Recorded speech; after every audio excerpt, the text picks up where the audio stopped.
¿Se escucha bien? Buenas tardes, doctor. Sí, se escucha bien. Bueno, ¿ustedes urología en qué año dan? ¿Cuarto o en el quinto? En cuarto. Bueno, seguro que dieron ya la parte de urolitiasis, ¿verdad? Yo voy a enfocar más en la parte clínica sobre este cuadro, sobre esta enfermedad. Y porque nosotros como clínico en urgencia vemos muchos casos de cólico renal, ¿verdad? Y el mayor porcentaje de su manejo es clínico, ¿verdad? Muy pocas veces se llega a un tratamiento invasivo como forma de eliminar los cálculos, ¿verdad?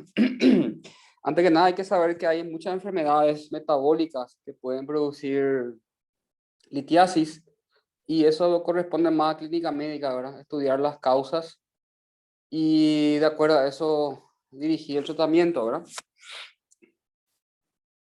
Bueno, la urolitiasis es más frecuente en varones entre la tercera y cuarta década de la vida. Ahora, cuando hagan guardia, ustedes van a ver ahora que en la mayoría de los casos que vemos están entre 20 y 40 años los hombres, ¿verdad? Que acuden a urgencia por un cólico renolateral, que es un dolor intenso, dolor lumbar que irradia flanco, fosa ilíaca, y en los varones es característico la irradiación hasta las gónadas, ¿verdad? Y en las mujeres también, ¿verdad? Puede irradiar la parte genital, que es muy característico. Es un dolor continuo con exacerbaciones y con una gran excitación psicomotriz. El paciente que acude a urgencia está totalmente inquieto, pálido, sudoroso, con mucha reacción vagal, ¿verdad? A veces náusea, vómito. Incluso el dolor puede producir un ilio paralítico local y generar diarrea como manifestación de ese ilio paralítico, ¿verdad? Bueno, y en las mujeres se ve más en la quinta década, que ocurre en la posmenopausia, ¿verdad? Por una hipercalciuria. Ustedes saben que los cambios hormonales en la mujer, sobre todo la disminución de la producción de estrógeno, puede producir osteoporosis, y la osteoporosis va a generar una hipercalcemia y posteriormente hipercalciuria. Y dentro de la fisiopatología de los cálculos renales se produce una precipitación de las sales a nivel de los túbulos renales, ¿verdad? Y formación en la pelvis renal, específicamente en las papilas renales. Bueno, en el 30% hay antecedentes familiares de urolitiasis, tanto idiopática como causas secundarias. Hay antecedentes familiar.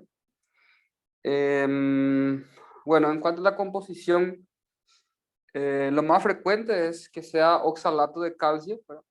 Tanto en hombres jóvenes en esa franja etaria que citamos, o en mujeres en la menopausia, es por oxalato de calcio. Y la segunda causa es por estruvita o cálculos coraliformes, también se llama, que son cálculos de tamaño grande, importante, bien deformados, incluso se le compara como las astas del ciervo, ¿verdad? Son cálculos grandes, deformantes, y está formado por una composición de fosfato, amonio y magnesio, ¿verdad? También se le llama litiasis infecciosa porque están implicadas bacterias que producen ureasa, como el Proteus, la Klebsiella, Serratia y Ureaplasma, entre otros, ¿verdad? Entonces, el principal factor para el desarrollo de estos cálculos es las infecciones por esas bacterias productoras de ureasa, y esto produce una orina alcalina en el sedimento urinario, ¿verdad? También existen los cálculos de ácido úrico ya con menos frecuencia, que tienen un color rojo anaranjado. Los cálculos de ácido úrico se puede ver en la nefropatía úrica en pacientes con una enfermedad donde hay aumento o sea, sobre todo depósito de ácido úrico, que se llama gota. En esos casos se suele ver. También puede ser fosfato cálcico, y por último cálculo de cistina, que son color amarillo, duro y tiene un aspecto hexagonal, también se llama en tapa de ataúd, ¿verdad? Me parece la tapa de un ataúd de funeraria, ¿verdad? Bueno, en cuanto a la cistina, es un cuadro extremadamente raro. Yo nunca vi. Se ve sobre todo en casos ya de pediatría, ¿verdad? Son enfermedades congénitas del metabolismo de la cistina, ¿verdad? Lo que sí vemos es oxalato de calcio, estrubita, que son infecciosas y que es muy fácil de distinguir, sobre todo por la imagen que produce. Es un cálculo grande, bien deformado y parece una asta de ciervo, ¿verdad? Y también de ácido úrico, sobre todo pacientes portadores de gota, ¿verdad? También existe un trastorno de metabolismo de las purinas que se llama síndrome de Lesch-Nyhan, pero eso se ve también en niños, ¿verdad? En pediatría ya se hace el diagnóstico. Bueno, entonces, ante la sospecha clínica, en urgencias, estos pacientes no tienen fiebre, excepto que tengan una sobreinfección bacteriana como consecuencia de los cálculos atrapados. Entonces sí puede ser una pielonefritis aguda sobreagregada a un paciente con presencia de litiasis. Pero generalmente cuando hay un cólico renal, no hay fiebre, ¿verdad? Los cálculos se pueden ver ya en ecografía o por una urotomografía cuando van creciendo en la zona de las papilas renales, cerca del embudo, ¿verdad? Y eso se va formando por aposición y llega un momento que eso madura y cae, y eso es lo que produce la clínica del cólico renal. O sea, podemos ver ya la imagen en la ecografía o tomografía, pero no tiene síntomas, ¿verdad? Los síntomas se producen cuando se desprende esos cálculos de las papilas renales, ¿verdad?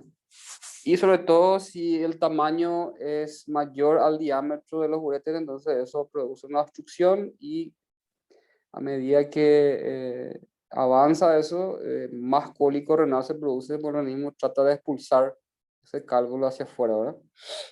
Bueno, la presencia de cálculos también puede producir hematuria, una hematuria sobre todo microscópica, eh, y para diferenciar de una hematuria glomerular, entonces los hematíes tienen una forma normal, no están alterados en su forma y tamaño, ¿verdad? Entonces eso indica que el sangrado es de origen tubular y no de origen glomerular, ¿verdad? Son entonces glóbulos rojos de tamaño y forma normal, ¿verdad? Bueno, aquí se ve una urotomografía, que es una tomografía helicoidal en forma corte, de forma de hélices, ¿verdad? Entonces aquí se ve los cálculos en esta imagen. Aquí un cálculo cerca de la pelvis renal. Este probablemente se está formando y luego puede desprenderse y se cae y genera la clínica, ¿verdad? Y aquí en otro corte más frontal, no sé, múltiples cálculos. Y el desprendimiento de esos cálculos lo va a producir clínica, dolor, hematuria, a veces puede llegar a ser macroscópica. Y también en la imagen se puede ver dilatación de las vías urinarias, que es la hidronefrosis, como indicativo de que algo está obstruyendo o a veces de forma espontánea el cálculo se eliminó y puede quedar algunas horas, algunos días la hidronefrosis después de la expulsión, ¿verdad? Espontánea. Bueno, pero el estudio de primera lección para su diagnóstico es la urotomografía. Pero como un estudio más caro, menos accesible, solemos hacer siempre ecografía nomás en casos de urgencia, ¿verdad? Bueno, los cálculos de ácido úrico y cistina se producen con pH ácido de la orina, los cálculos de estrubita y fosfato en pH alcalino, y en la formación de cálculos por oxalato de calcio el pH no influye, la orina es neutro, ¿verdad? Es una diferencia, entonces en el sedimento de orina nosotros podemos ver la densidad y también el pH, ¿verdad?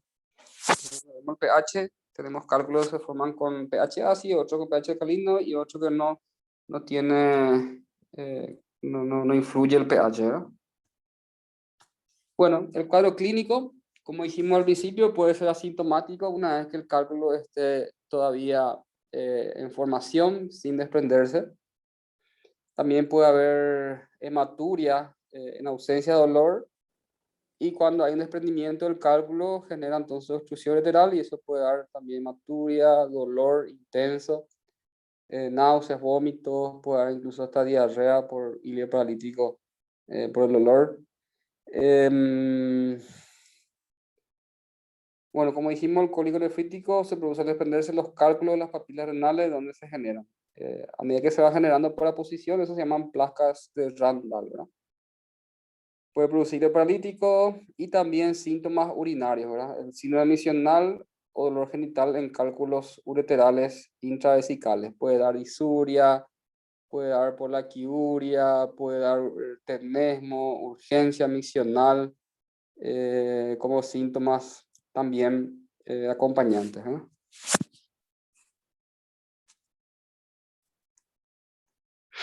Bueno, entonces, lo más frecuente de ver son pacientes varones, jóvenes, entre 20 y 40 años. En esos casos, generalmente el cálculo, la formación del cálculo es de origen idiopático, no se sabe por qué hasta ahora. Y esos pacientes tienen un valor normal de calcio en sangre, pero tienen una eliminación elevada a través de la orina del calcio. Entonces hay una normocalcemia más hipercalciuria. En esos casos, entonces, es de causa idiopática hasta el momento, ¿verdad? Que es lo más frecuente. Entonces, exceptuando esa situación, en otros casos hay que hacer estudios ya para ver la causa. Sobre todo si hay antecedente familiar, hay que ver la causa. Si es litiasis bilateral, también hay que estudiar la causa. Generalmente es unilateral cuando vemos así en jóvenes de forma idiopática. Cuando existe diarrea crónica y síndrome de mala absorción, también hay que estudiar por la alteración de la absorción de la vitamina D y calcio en el intestinal, también puede generar litiasis. El hiperparatiroidismo primario produce una hipercalcemia con hipercalciuria, el hiperparatiroidismo primario. Paciente que tiene gota o hiperuricemia también, acidosis tubular renal distal en algunas enfermedades ya más raras, ¿verdad? Tubulares. Nefrocalcinosis. La nefrocalcinosis no hay que confundir con la urolitiasis. La litiasis es cálculo en las vías urinarias y nefrocalcinosis es la calcificación del riñón, ¿verdad? Pero también los que tienen nefrocalcinosis pueden tener litiasis, urolitiasis, ¿verdad? En las vías urinarias. La cistinuria, que es ya un cuadro de metabolismo de la cistina, que es un aminoácido, en realidad nunca vi, es un paro raro, ¿verdad? La hiperuricosuria, pacientes que tienen eliminación importante de ácido úrico por orina, en general, ¿verdad? Esas son las causas donde hay que hacer un estudio metabólico en busca del diagnóstico final, ¿verdad? Y bueno, en cuanto a la analítica, tenemos que ver los nitritos, como dijimos, las bacterias productoras de ureasa pueden transformar nitrato a nitrito, ¿verdad? Entonces, también hay que analizar los cristales que son expulsados a través de la orina. Eso va a depender del tamaño. Si es menos de 5 milímetros, suele expulsarse los cálculos de forma espontánea. Y también ver el pH, ¿verdad? Como dijimos, algunos se forman por pH ácido, otros por pH alcalino y otros pH neutro, ¿verdad? Ver la calcemia en sangre y también la calciuria en orina, ¿verdad? A fin de determinar si hay aumento o está normal. El urocultivo también en busca de litiasis infecciosa. Como dijimos, lo posible analizar los cálculos expulsados por el paciente, aunque, bueno, en realidad la mayoría de los casos, más del 90%, la expulsión es espontánea. Solamente un 10% necesita algún tipo de procedimiento invasivo a modo de extracción de los cálculos, ¿verdad? Bueno, hay que hacer un análisis de orina 24 horas para ver también calcio, ácido úrico, oxalato, fosfato, sodio, cloro, citrato y magnesio. Y si hay evidencia de hipercalciuria, también hay que determinar el dosaje de la hormona paratiroidea y del metabolismo de la vitamina D, que es el 25-hidroxivitamina D, ¿verdad? Entonces, sobre todo para hacer el diagnóstico del hiperparatiroidismo primario, que se ve más en mujeres. Bueno, lo que dijimos al principio, la hipercalciuria con normocalcemia es idiopática y es más frecuente eh, en varones de 20 a 40 años y en la composición de oxalato de calcio. Sin embargo, la hipercalciuria más hipercalcemia produce cálculo de factor de calcio también, pero la causa es un hiperparatiroidismo primario, ¿no? que se ve más en mujeres.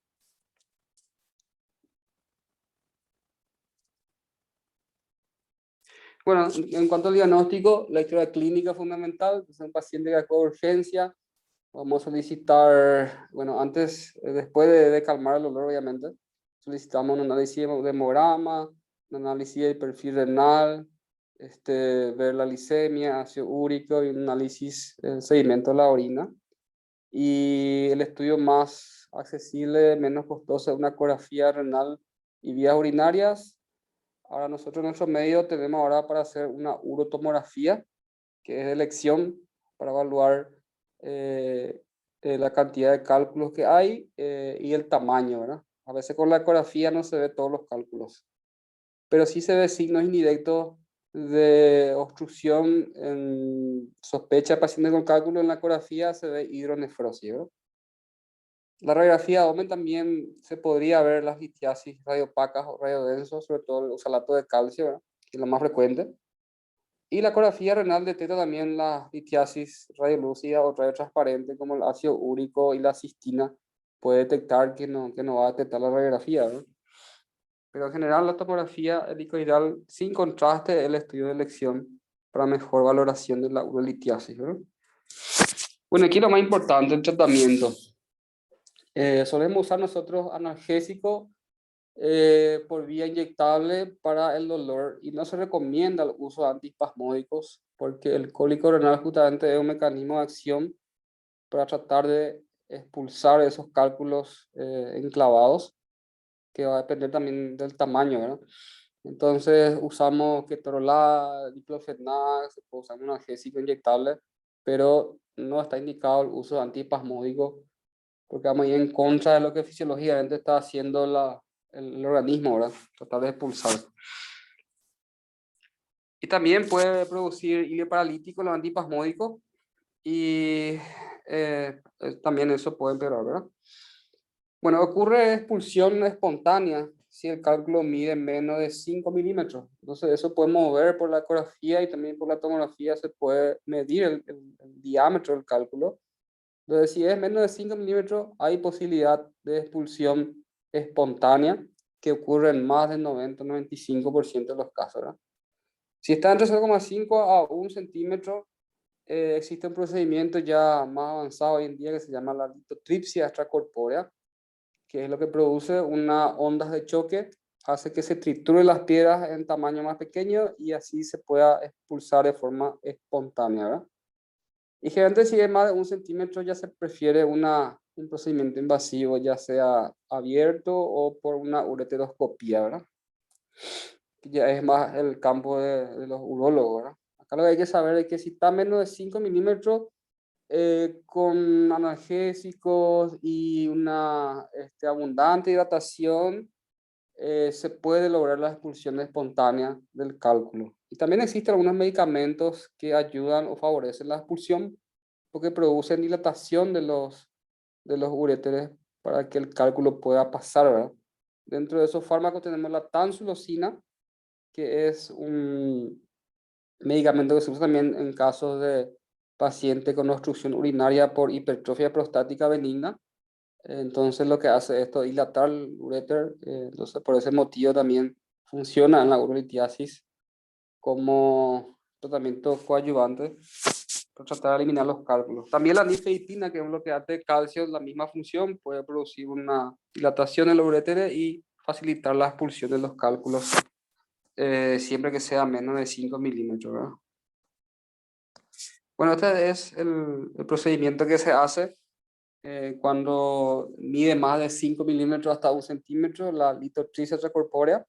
Son ondas de choque que hace que trituren las piedras en proporciones más pequeñas y se puede eliminar por vía natural, ¿verdad? Bueno, si tras 4 semanas no se ha producido la expulsión espontánea, también se precisa un abordaje urológico porque eso es un cálculo que también predispone a complicaciones, sobre todo la infección, ¿verdad? En caso de dolor incontrolable también obviamente hay que desobstruir eso de forma quirúrgica porque quiere decir que el cálculo ya se enclavó y ya no se va a mover, ¿verdad? Litiasis mayor a 1 centímetro también necesita un abordaje quirúrgico, ya sea abierto o por ureteroscopía. Si el paciente está séptico, obviamente es una sustancia que puede predisponer a la infección y sobre todo para que sea una infección severa, ¿verdad? La presencia de litiasis, entonces en la presencia de una sepsis urinaria también está recomendado desobstruir o sacar el cálculo, ¿verdad? Si está produciendo insuficiencia renal, una uropatía obstructiva, aunque esto es extremadamente raro, también está indicado obviamente desobstruir las vías urinarias. Y en pacientes monorrenas también. En este caso, por una razón obvia, ¿verdad? Hay que salvar el único riñón que tiene el paciente. Por lo tanto, está indicado el tratamiento también quirúrgico para extracción de los cálculos, ¿verdad?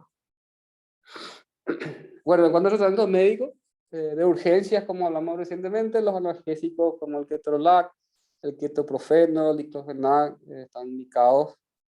En caso de dolor intenso, se podría usar también los opiáceos, como la meperidina, tramadol, ¿verdad? La morfina no está indicado, pero se puede usar tramadol o perdón en caso de dolor intenso, ¿verdad? Pero sí está contraindicado los antiespasmódicos, ¿verdad?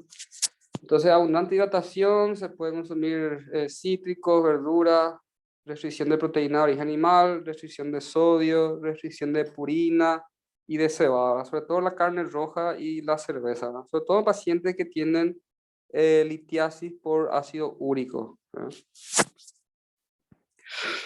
En caso de pacientes con hipercalciuria y litiasis cálcica, también la hidroclorotiazida, una dosis de 25 miligramos día, puede evitar la precipitación del calcio en el túbulo renal. Y también el citrato de potasio y bicarbonato tienen el mismo efecto también de evitar esa formación por oposición del calcio, ¿eh? Bueno, en casos de hiperuricosuria, pacientes que tienen nefropatía úrica por exceso de ácido úrico, el allopurinol, obviamente que es un hiporicemiante. Y en caso de estruvitas, una vez que tengamos un urocultivo positivo, entonces los antibióticos están indicados, aparte de la extracción del cálculo, ¿verdad? Una vez resuelta la infección, entonces ya se evita la recidiva del cálculo, ¿verdad?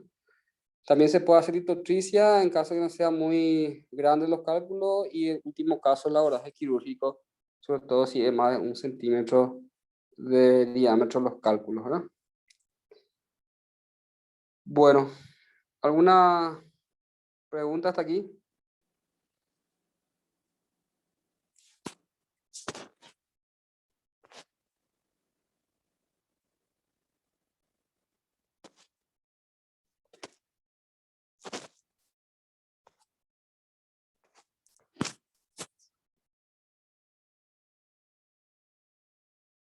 Creo que no, doctor. Bueno, excelente. Entonces continuamos el jueves, a la misma hora. Dale, doctor, gracias. Hasta luego. Hello, doctor.